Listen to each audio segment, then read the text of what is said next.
why this happened, and more adverse effects. The push for mass immigration came after the war, when the country's political class became more left-wing, informed by the 1968 Cultural Revolution, which began in France and then spread across Europe and America. As well as encouraging each other to be resentful of the country in the way it was still being governed by the old guard, these new leftists encouraged ethnic minorities to be resentful too. This leftism manifested in anti-colonialism, vehement condemnation of slavery and segregation, fair, progressive policies, and a brand of liberalism where concerns about immigration were deemed cranky and outmoded. The pushing of this politically correct agenda began with the public defenestration of Enoch Powell, talking of Birmingham, and reached its apex in Blair's Call Britannia of 1997. The population, largely the middle class, bought into it because if you lived in a nice London suburb or the Cotswolds, you did not notice the negative effects of mass immigration so far. If you lived in the large cities, the exotic influences seemed sexy, cool, and cutting edge, if you avoided certain areas. The numbers were also much lower, and crept up over the years to reach 873,000 net in 2022. Before 1997, they were around 50,000.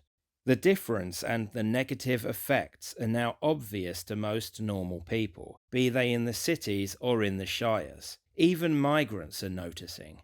For the Blairs of this world, it was not just about being liberal and easygoing. It was a way of taking on the conservative establishment, of importing a voter base that could wrestle control permanently from the old guard and never let us go back. Liberalism was the way of marketing this, but it was really an expression of far leftism, the far leftism that had inspired the Blairs in their youth. Economic socialism had long been abandoned by them, but in immigration policy and the hatred of tradition, the 1968 radicalism remained, dressed in a designer suit. Indeed, operators like Blair were keen to ensure that big business, the real power broker, could be persuaded to get on board by seeing the potential for sourcing cheap labour and maximising profit. Movers and shakers like Peter Mandelson could become filthy rich without betraying their trot roots. In the war against tradition, there was not much resistance from the supposedly conservative Tory party, and by David Cameron in 2010, it was more or less game over. The demographics of the population was changed forever. Not only this, but ethnic minorities inevitably gained a foothold in the political and managerial structures, and hastened Blair's aim. This is another reason that mass immigration was a bad idea. There were now migrants from vastly different cultures involved in running the country. Some were informed by leftist poison, some were merely pursuing their own interests and furthering their particular groups. If a large amount of Pakistani Muslims are working in your Home Office, as they are today, might you not expect the Home Office to further the interest of Pakistani Muslims in some capacity? Might scandals involving this group be underplayed, or laws against criticizing Islam be pushed? If black Africans are working in the Foreign Office, might not some of them want to award African countries slavery reparations or give away what remains of UK overseas territory? All migrants, not just those in powerful jobs, continued their own cultural practices, normalizing them in our society.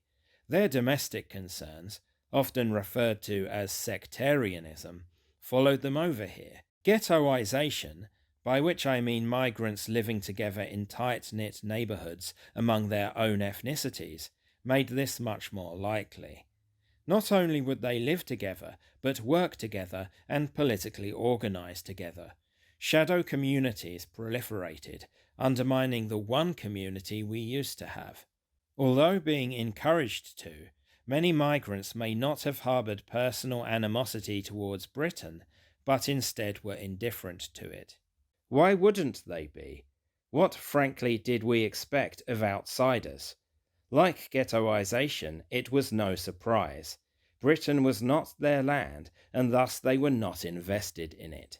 What is quite telling is that second and third generation immigrants do not seem to abandon their cultures or their demographic interests. Partly this will be owing to family conditioning and in-group preference. Some of it will be a natural interest in their personal origin stories, an instinct we all have.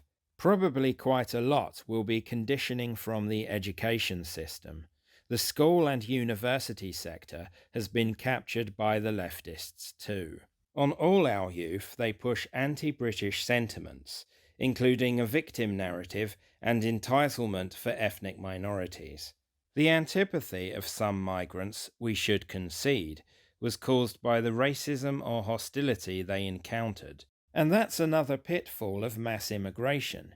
You cause bad feeling among the native people and thus risk political tumult. It may not be right that people react like this, but it's a fact of human behavior.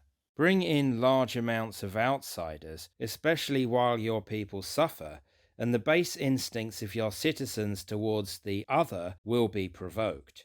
This is why we got the National Front in the 1970s. If some of these outsiders engage in gang rape of white British girls, it is even more likely. That is why the BNP did well in deprived northern towns in the 2000s. If immigration had been contained, these large political movements would not have happened. Indeed, by making the problem worse, the UK has never been more fertile ground for such groups.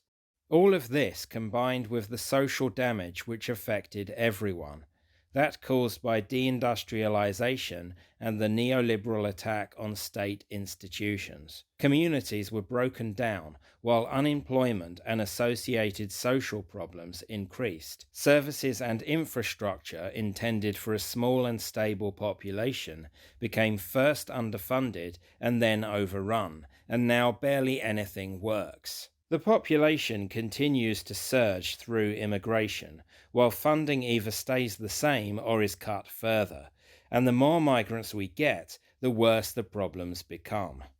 Adding all these factors together, what we ended up with was a fractured and dysfunctional country. Much of this ugly picture would have been avoidable if we hadn't opened the door all those years ago to Commonwealth countries. It certainly would have been avoidable without Blair's major escalation.